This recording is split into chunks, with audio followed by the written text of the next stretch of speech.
Hi, my name is Sheila Willis of Impact Tourism, the developer of the History Check mobile app. Welcome to History Bytes, your daily dose of Alberta historical trivia. Brought to you in partnership with Belt Drive Betty Media and the Candian Motorcycle Tourism Association. You can register to answer the questions for a shot to win prizes, or just take the quiz to satisfy your own brain power. Either way, we're excited to see how much of Alberta's history you really know. So yesterday's question was, the sign for Highway 16 in Alberta displays a yellow head because A, they wanted it to be visible in the dark, B, to recognize an explorer named Pierre, or C, to match the yellow line. If you answered B, you would be correct. It was to recognize a guy named Pierre, also known as Tete Jaune.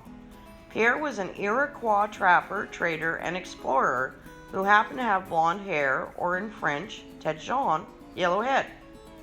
His other names were Pierre Boston or Pierre Hastination. In the 18th and 19th centuries, Pierre worked with both the Northwest Company and the Hudson's Bay. In 1819, he led a brigade of Hudson's Bay men through the pass that would later bear his name, the Yellowhead Pass.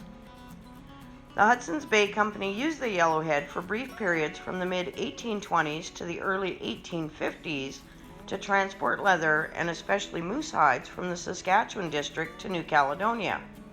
New Caledonia back in the day was a fur trading area in the north-central area of what we now know as BC.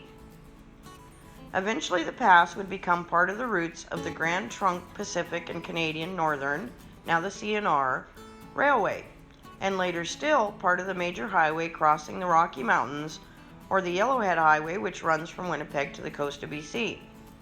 If it's your route in Alberta, there's plenty to see and do along the way, including Elk Island National Park in the east to Jasper in the area in the west.